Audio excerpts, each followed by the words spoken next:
বন্ধুরা আমরা এখন এসে পৌঁছেছি রাজগীর স্টেশনে। এই দেখো এই ট্রেনে আমরা আসলাম। এই ট্রেন গয়া থেকে রাজগীর হয়ে এই ট্রেন আবার বখতিয়ারপুর যাবে। এই রাজগীর স্টেশন ছোট্ট রেলওয়ে স্টেশন, কিন্তু ঐতিহাসিক গুরুত্ব অপরিসীম। দূর দূরান্ত থেকে মানুষ রাজগীর আসে বেড়াতে। এখান থেকে প্রচুর এক্সপ্রেসও ছাড়ে।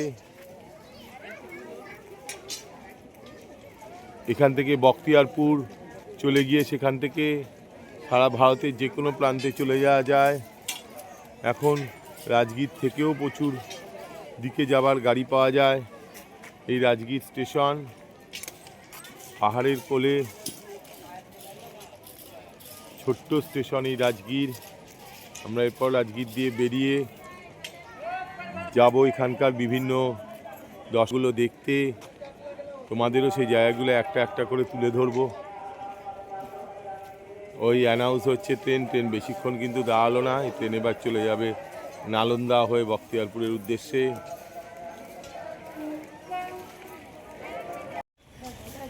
বন্ধুরা আমরা রাজগীরে এই হোটেলে উঠেছি। খুব সুন্দর হোটেলটা, চারিদিকে গাছপালা মোড়া হোটেল। রাজগীর বাস স্ট্যান্ডের একদম কাছেই।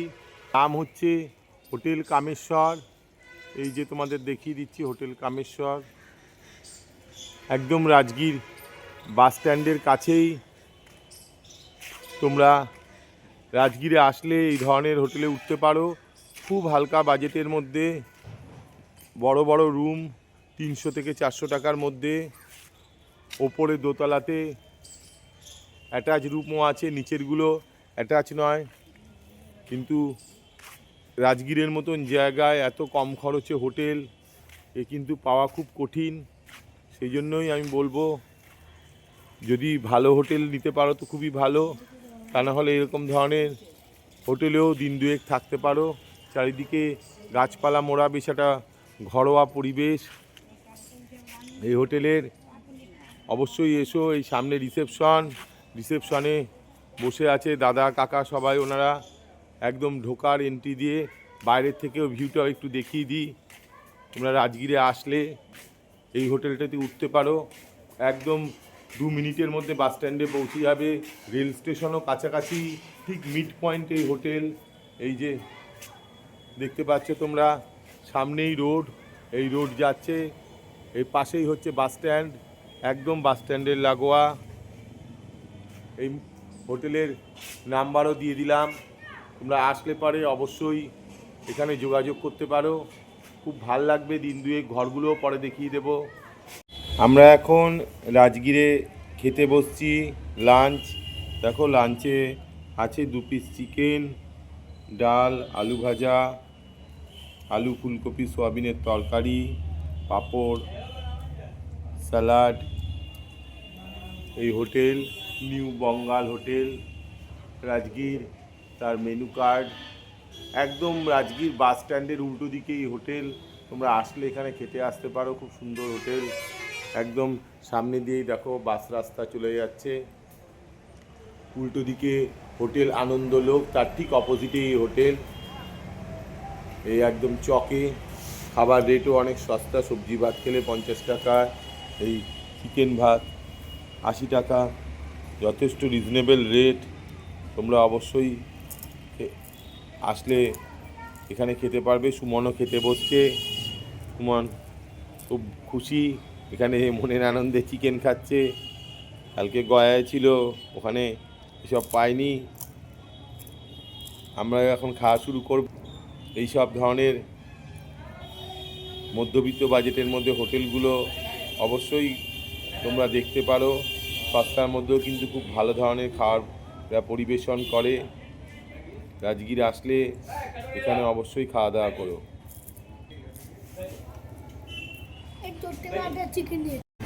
মর্নিং বন্ধুরা, আমরা এখন রাজগীর থেকে যাচ্ছি পাওয়াপুরীর উদ্দেশ্যে। রাজগীর থেকে আমরা গিয়ে ট্রেন ধরবো, ধরে পাওয়াপুরী স্টেশনে নামবো। সেখান থেকে আবার টোটো চেঞ্জ করে পাওয়াপুরী যাওয়া যায়। খুব সুন্দর এই পাওয়াপুরী মন্দির আমরা দেখতে যাচ্ছি। এই রাজগীরের দেখো বিখ্যাত খাজা, পরপর দোকান যাচ্ছে। আমরা একটা টোটোয় করে যাচ্ছি, মাত্র 10 টাকা করে ভাড়া রাজগীর স্টেশন যেতে এক একজনের। খুব সুন্দর মনোরম পরিবেশ রাজগীরের। সকালবেলায় ঠান্ডা তো আছেই, তবে সে ঠান্ডা এমন হাড় কাঁপুনি নয় যে একদম চলাফেরাই অচল। এসে গেছে প্রায় স্টেশনের কাছাকাছি আমরা। পাওয়াপুরিতে গিয়ে তোমাদের ইত্যাদিও আমি ঘুরে দেখাবো, আশা করি ভাল লাগবে।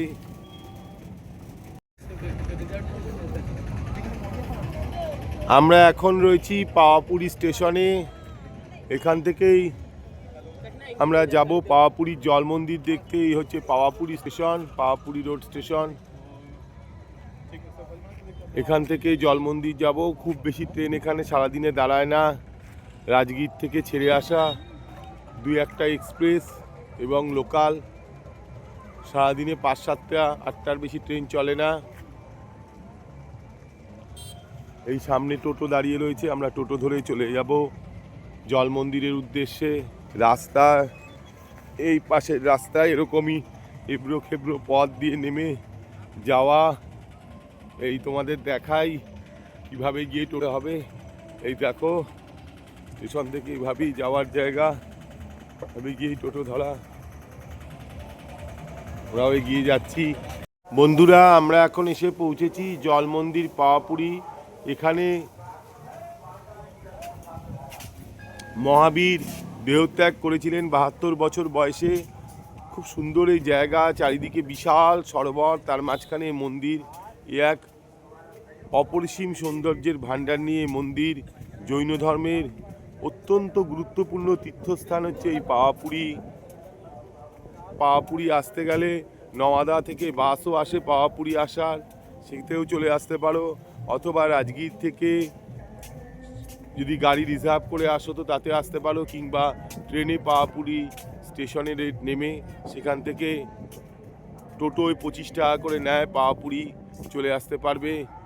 আমরা এগিয়ে যাচ্ছি ধীর ধীর পায়ে জল মন্দিরের দিকে। চারিদিকে থাকারও অনেক ব্যবস্থা। জৈন ধর্মের লোকেরা এখানে আসলে 2-4 দিন কাটিয়ে যান। খুব সুন্দর জায়গায় পাওয়াপুরি। ভেতরে গিয়ে আমি জল মন্দিরেরও কিছু দৃশ্য তোমাদের সামনে তুলে ধরবো। মন্দিরের সামনের থেকে ছবিটা তোমাদের দেখাচ্ছি, এই দেখো। এরপর ক্যামেরা নিয়ে প্রবেশ নিষেধ, এই অবধি আমরা দেখাতে পারি এখান থেকে। এই হচ্ছে পাওয়াপুরি মন্দির, সুন্দর এই মন্দির, জলের মধ্যে এই মন্দির। তোমরা অবশ্যই পাওয়াপুরি এসো রাজগীর আসলে, তার সাথে সাথে নিজেরা সাইট সিন এগুলো দেখে নেবে, খুব ভাল লাগবে। এখন আস্তে আস্তে রোদ উঠছে, রোদ উঠলেই ঠান্ডা কেটে যাচ্ছে। জলের মধ্যে কত পাখি দেখো বসে রয়েছে। সুন্দর এই পরিবেশ, মনোরম পরিবেশে মন্দির, ভীষণ শান্তি, অপার শান্তির জায়গায় মন্দির। আমরা এখন এসে পৌঁছেছি নালন্দা মহাবিহারের সামনে। এই নালন্দা গেট দেখো, এখান থেকে টিকিট কেটে আমাদেরকে ভেতরে ঢুকতে হবে। খুব সুন্দর এই স্তূপ, এই যে নালন্দার গেট দিয়ে আমরা ঢুকছি। নালন্দার ঐতিহাসিক গুরুত্ব অপরিসীম। এখানে হাজার হাজার বছর আগে বৌদ্ধ শিক্ষার্থীরা আসতেন, শিক্ষা গ্রহণ করতেন। সেই সমস্ত মঠের ধ্বংসাবশেষ সমস্ত কিছুই রয়েছে। আমরা যতটা পারবো ঘুরে ঘুরে। এখানে টিকিট কাউন্টার থেকে টিকিট সংগ্রহ করে আমরা ভেতর দিকে প্রবেশ করব। আমরা এখন রয়েছি নালন্দাতে। এই যে archaeological survey of India Nalanda, খুব সুন্দর নালন্দার। এই দেখো ভেতরের চারপাশ, পর পর সমস্ত বৌদ্ধ বিহার। ভাবলেও গা কাটা দিয়ে ওঠে। হাজার হাজার বছর আগে এখানেই এসেছিল ফাহিয়েন হিউয়েনসাংয়ের মতন নাম করা সমস্ত চৈনিক পর্যটকরা। আরও বহু বৌদ্ধ পর্যটক এসছে এখানে, শিক্ষা গ্রহণ করেছে। শিক্ষার অন্যতম পীঠস্থান ছিল এই নালন্দা। এই সমস্ত তা মাটি খুঁড়ে খুঁড়ে কীভাবে পাওয়া গেছে তার ছবিগুলো রয়েছে, যে কীভাবে 1917-18 সাল থেকে এখানে খনন কার্য চলেছে। খুঁড়ে খুঁড়ে খুঁড়ে খুঁড়ে সমস্ত পাওয়া গেছে। সারা পৃথিবীর বিভিন্ন প্রান্ত থেকে প্রতিদিন হাজার হাজার মানুষ আসে নালন্দায়।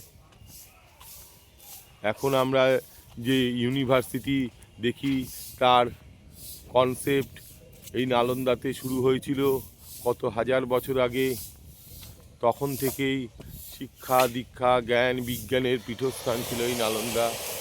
এই গাছ কাটা হচ্ছে, চারপাশে সব সময় পরিষ্কার সাফসুতরো রাখা হচ্ছে। আমরাও এগিয়ে যা ধীর পায় ভেতরের দিকে। ভেতরে যা যা আছে অল্প অল্প করে সবই তোমাদের দেখাবো।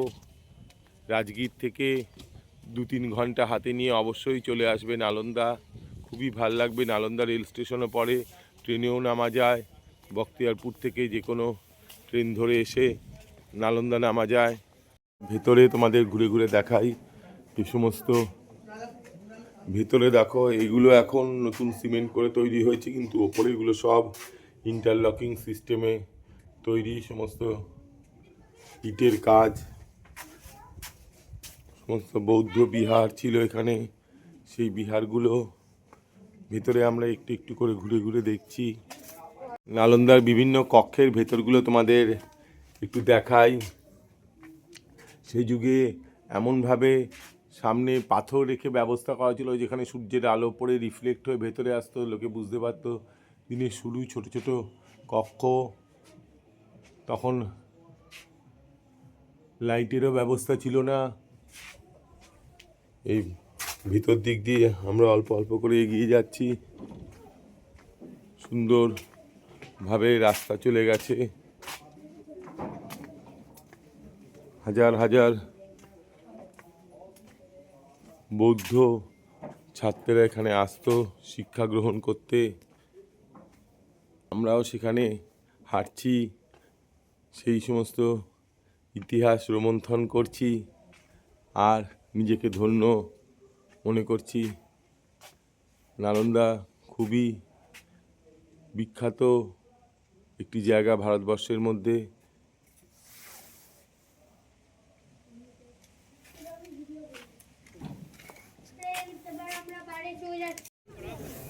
আমরা এখন রয়েছি নালন্দার যেখানে মেইন মহাবিহার ছিল সেখানে। দেখো এখানে দেখা যাচ্ছে মূর্তিগুলো রয়েছে, যে বোঝাই যায় মন্দির ছিল। এই দেখো বুদ্ধদেবের বিভিন্ন রকম ধ্যানমগ্ন মূর্তিগুলো রয়েছে এখানে। এটাই প্রধান মহাবিহার। এখানে বহু শিক্ষার্থী এসে শিক্ষা গ্রহণ করত। এইখানে লেখাগুলো তোমাদের দেখাবো। এই যে টেম্পল নাম্বার 3 স্তূপ, এই যে পূজাস্থল সমস্ত এখানে ছিল। এই যে তোমরা দেখতে পাচ্ছ যে এটা টেম্পল নাম্বার 3, পুরোটাই মন্দির ছিল এখানে। হাজার হাজার বছর আগে এখানে শিক্ষা গ্রহণ করতে আসতো দেশ বিদেশ থেকে বিভিন্ন বৌদ্ধ ছাত্ররা। তারা এখানে এসে শিক্ষা গ্রহণ করে নিজেদের ধন্য করত। বুদ্ধদেবের ভাবধারা এবং তার জীবনাদর্শ নিজেদের মধ্যে আয়ত্ত করে জীবনকে সার্থক করে তুলত। আমি ভিডিওর মাধ্যমে বারবারই সেই সব জিনিসগুলো তুলে ধরতে চেষ্টা করি। যেটুকু দেখি সামনাসামনি সেটুকুই বলে যাই, কারণ আমি মনে করি সামনে দাঁড়িয়ে বক্তব্য দেয়া আনন্দই আলাদা। পরে বাড়িতে গিয়ে সোফায় শুয়ে বক্তব্য দিলে সেই বক্তব্যের সেই মাধুর্যতা, সেই অনুভূতি নিজের মধ্যে আসে না। আমরা এখন রয়েছি নালন্দার এই ভেতরে। স্তূপগুলো দেখো, আমরা দেখাচ্ছি। এখানে ছোট ছোট স্তূপ, ছোট ছোট ঘরের মতন। এখানে বৌদ্ধ শিক্ষার্থীরা এসে ধর্মগ্রহণ করত। ভেতরে কালো কালো রঙের কতগুলো পাথরের স্তূপও রয়েছে। প্রচুর মানুষ এসে এখানে ছবি তুলছে। ভিতরটাও খুব সুন্দর, সবুজে সবুজ মোড়া চারপাশ। বিশাল জায়গা নিয়ে এই জায়গা ছিল নালন্দা। বহু বছর আগে সভ্যতা, এই নালন্দা সভ্যতা। সেই যুগ থেকেই নালন্দা রাজগীর যথেষ্ট পরিচিতি লাভ করে। এখন বহু মানুষ সেই টানে সারাদিন ধরে ছুটে আসে এই জায়গাগুলি বেড়ানোর জন্য। পরিবেশও খুব মনোরম। এখন হালকা হালকা ঠান্ডা, রোদ আস্তে আস্তে উঠছে। বিহারে শীতকালে যথেষ্টই ঠান্ডা পড়ে, সন্ধ্যের পর থেকে একদম হাড় কাঁপুনি ঠান্ডা ভোরবেলা অবধি, বেলা বাড়লে ঠান্ডাটাও কমে যায়। তোমরাও এই নালন্দা, রাজগীর, পাওয়াপুরি ইত্যাদি ঘুরে যেও, খুবই আনন্দ অনুভব করবে তোমরা এই সমস্ত জায়গা ঘুরে। এই দেখো বন্ধুরা, কত সুন্দর বিশাল ঘন্টা এই নালন্দায় রয়েছে। এগুলো সবই মাটি খুঁড়ে আবিষ্কার হয়েছে। এই সামনে মিউজিয়াম, সাথে আমরা মিউজিয়ামের দিকেও এগিয়ে যাব। সামনে সবুজ লন। এই জায়গা নালন্দার অত্যন্ত গুরুত্বপূর্ণ। এই সমস্ত জায়গাগুলো আমরা একটা একটা করে দেখছি। সেখানে বৌদ্ধ বিভিন্ন রকম তত্ত্বগুলো লেখা রয়েছে এখানে, সেগুলো তোমরা দেখতে পাচ্ছ। দাঁড়িয়ে আছি বন্ধুরা নালন্দা স্টেশনে। এই সেই নালন্দা যার ঐতিহাসিক গুরুত্ব অপরিসীম। তোমরা নালন্দা আসতে হলে বখতিয়ারপুর থেকে সোজা বিভিন্ন এক্সপ্রেস, লোকাল সবই আসে নালন্দাতে, চলে আসতে পারো। রাজগীর থেকেও নালন্দা আসে ট্রেন। আগে ভাড়া ছিল এক সময় 2 টাকা, এখন হয়েছে 5 টাকা।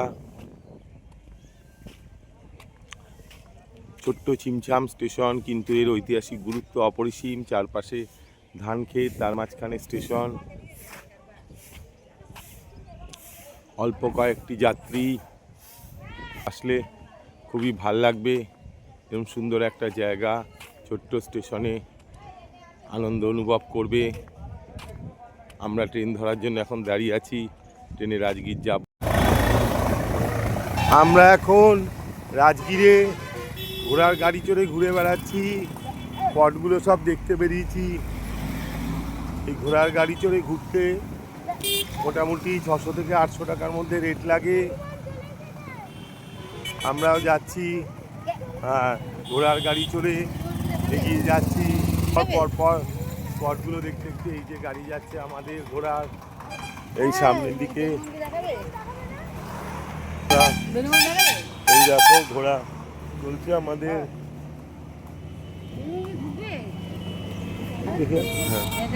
এই এসে গেল প্রথম স্পট। আমরা এখন এগিয়ে চলছি টাঙায় চড়ে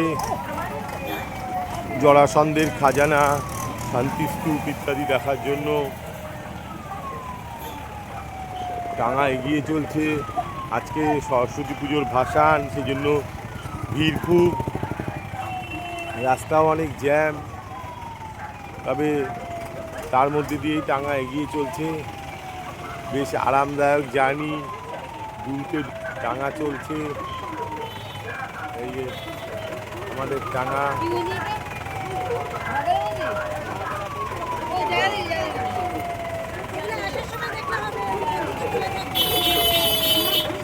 আমরা এগিয়ে যাচ্ছি, খুব সুন্দর এই যাত্রাপথ। ঘোড়া দুলতে দুলতে এগিয়ে চলছে। সবসময় ঘোড়ায় চড়ার সুযোগ আমাদের হয় না, এখানে এসে আমরা ঘোড়ায় চড়তে পারছি, এই জন্য আরও ভালো লাগছে। এই যে পেছনে আমাদের ঘোড়া, আমাদের একটু ঘোড়াটাই, এই যে আমাদের ঘোড়া চলছে টক বগিয়ে ছুটে, বেশ স্পিডেই ঘোড়া চলছে। এক বিরল অভিজ্ঞতা। আগে অনেক জায়গাতেই এরকম ঘোড়ার গাড়ি চড়া যেত, এখন অনেক কমে গেছে।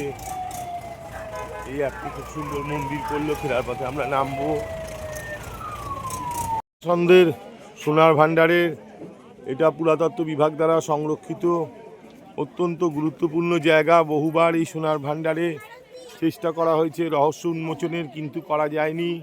শেষে সরকার থেকে জানানো হয়েছে যে এই সোনার ভাণ্ডারে কোনো রকম এখানে খনন বা ভাঙচুর কিছু করা যাবে না। বহুবার ফাটিয়ে সোনা উদ্ধারের চেষ্টা করা হয়েছে, কিন্তু একটি বিশেষ মন্ত্র আছে। এই ভাণ্ডার খুলে দেখছো ছোট ছোট বাঁদর এখানে খেলা করছে, খাচ্ছে। বেড়াতে আসার এটাই আনন্দ যে বেড়ানোর মাঝখানে নানা রকম আনন্দ পাওয়া যায়, ছোট ছোট আনন্দ। ওই দেখো রাস্তা দিয়ে ছোট ছোট বাঁদররা দৌড়ে বেড়াচ্ছে। এই যে এসে গেছি আমরা স্বর্ণ ভাণ্ডারে, বিকেলের পড়ন্ত এখানে ঘুরে বেড়ানো এক অনন্য অভিজ্ঞতা। রাজগীরে প্রচুর সুন্দর সুন্দর বেড়ানোর জায়গা আছে, আমরা এক এক করে সব দেখছি, সাথে সাথে তোমাদেরও দেখাচ্ছি। অবশ্যই রাজগীরে বন্ধুরা আমরা এখন রয়েছি জরাসন্ধের যেটা খাজানা, তার ভেতরে দেখো এখানে বিভিন্ন ভাষায় লেখা লিপি। এই লিপি পাঠোদ্ধার করা যায়নি আজও। এই লিপি যদি পাঠোদ্ধার করা যেত এই সোনার ভাণ্ডারে রহস্য উন্মোচন হতো এবং সোনার ভাণ্ডার দেখা যেত। এই চারিদিকে রয়েছে এই স্বর্ণ ভাণ্ডারের বিভিন্ন ভাষায় লেখা লিপি, সম্ভবত এগুলো পালি ভাষায় লেখা। এই লিপি প্রয়োগ করা আমাদের পক্ষে খুবই দুষ্কর। যাই হোক, ভিতরটা তোমাদের ঘুরে দেখাচ্ছি। এখান থেকে আমরা বাইরের দিকে যাব, চারিদিকটা দেখিয়ে দিলাম। ভেতরের কত সুন্দর দেখো, রোদ ঝলমলে দিন, এত সুন্দর সোনার ভাণ্ডার ঘুরে দেখায় এক অনন্য অভিজ্ঞতা। রাজগীরে বহু জায়গা আছে বেড়ানোর মতন, এখানে বৌদ্ধরা এসে ধর্মাচরণও করছেন। আমরা এখন আছি মণিয়ার মঠে, এটাও রাজগীরের খুব দর্শনীয় একটা জায়গা। এখানে মনসা মাতা মন্দির রয়েছে, আমরা দেখব। এই মঠের ধ্বংসাবশেষ, এখানে বৌদ্ধ স্তূপ ছিল, লেখাপড়া হতো, দূর দূরান্ত থেকে মানুষ আসতো। এই যে তারা মন্ত্রপাঠ করছে বদ্রিসহ পড়ে, এই যে মন্ত্রপাঠ চলছে, এইখানে এসছে মানুষ করতে। তোমরাও এখানে আসতে এরকম দৃশ্য দেখতে পাবে। খুব সুন্দর এই মণিয়ার মঠ। আমরা এখন আছি রাজগীরে বিশ্বশান্তি স্তূপের দিকে যাচ্ছে এই রোপওয়ে। আগের থেকে এখন রোপওয়ের মান অনেক ভালো করেছে। দেখো রোপওয়েগুলো পুরো কেবল কার, আগে পুরো তলা খোলা ছিল, এখন একদম পুরো আটকানো কাচের ঘরের মতন, ফলে কোনো অসুবিধাই হয় না। এই রোপওয়ে পর চলে যাচ্ছে বিশ্বশান্তি স্তূপের দিকে। তোমরাও রাজগীরে আসলে এরকম রোপওয়ে চড়ে এবার যেতে পারবে বিশ্বশান্তি স্তূপ দেখতে। খুব সুন্দর চারিদিকের পরিবেশ, অসাধারণ। এখন রোপওয়ে বন্ধ হয়ে গেছে, বিকেল 4:30 অবধি রোপওয়ে খোলা থাকে, 4:30 পর রোপওয়ে বন্ধ, সকাল 7:30 8টার থেকে খোলে। খুব সুন্দর পরিবেশ, পাহাড় জঙ্গলের মাঝখানে এই রোপওয়ে চলে গেছে বিশ্বশান্তি স্তূপে। আসলে খুব আনন্দ পাবে। সুমন একটু মন খারাপ, রোপওয়ে এখন বন্ধ হয়ে গেছে, দেরি হয়ে গেছে। তো যাই হোক, কালকে আমরা আবার ট্রাই নেব। তো এখন আমরা আশপাশটা ঘুরে দেখছি, দেখে তারপর বন্ধুরা আমরা এখন আছি বিম্বিসারের জেলে। এই হচ্ছে বিম্বিসার জেল। এইখানে অজাতশত্রু তার পিতা বিম্বিসারকে আটকে রেখেছিল। এইখানে বিম্বিসারের জেল, বিম্বিসার জেলের এই যে সম্বন্ধে লেখা এইখানে রয়েছে, পুরো ইতিহাস লেখা, কিভাবে তাকে বন্দি করেছিল অজাতশত্রু খ্রিস্টপূর্ব 558 থেকে 491 বিফোর খ্রাইস্টে। একদম পাহাড় জঙ্গলে ঘেরা এই জায়গা বিম্বিসার জেল। রাজগীরে এরকম প্রচুর জায়গা আছে, পুরাতত্ত্ব বিভাগ দ্বারা সংরক্ষিত, মাটি খুঁড়ে খুঁড়ে পাওয়া গেছে। সময় নিয়ে রাজগীর আসতে হবে, সারাদিন সময় নিয়ে ঘুরতে হবে। তাড়াহুড়া করে দেখার জায়গা রাজগীর নয় যে খুব দ্রুত 1 ঘন্টা 2 ঘন্টা ঘুরলাম চলে গেলাম, তাহলে রাজগীরকে অনুভব করা যায় না। বন্ধুরা আমরা এখন রাজগীর স্টেশন থেকে রওনা দিয়েছি। এই ট্রেন ধরে এখন আমরা যাব বখতিয়ারপুর। বখতিয়ারপুর থেকে আমাদের এক্সপ্রেস যাব হাওড়ার উদ্দেশ্যে।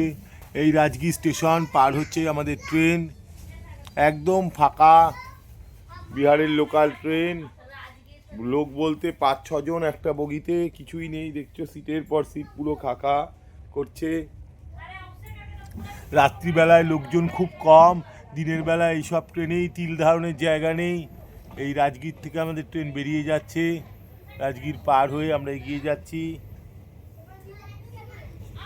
এরপর অনেকগুলো স্টেশনে দাঁড়াতে দাঁড়াতে ট্রেন যাবে, গিয়ে পৌঁছাবে বখতিয়ারপুর। প্রায় 2 ঘন্টা সময় লাগবে রাজগীর থেকে। লোকাল ট্রেনে লম্বা লম্বা সিটে ঘুমোতে ঘুমোতে যাওয়া, 2 ঘন্টায় গিয়ে ওখান থেকে আমাদের ট্রেন ধরা। এখান থেকে রাজগীর থেকে এখন কোনো এক্সপ্রেস নেই, সেই জন্য আমরা এই লোকালেই যাচ্ছি। আমাদের রাজগীরের ট্যুর এখানেই শেষ হলো। রাজগীর, গয়া, বৌদ্ধগয়া অনেকগুলো জায়গা আমরা এর মধ্যে ঘুরলাম, পাওয়াপুরী, নালন্দা। আশা করি তোমাদের এই ট্যুর ভাল লেগেছে। যদি ভাল লাগে তোমরা দেখো। ধন্যবাদ সবাইকে সাথে থাকা। ট্রাভেলার্স দীপ্তর তরফ থেকে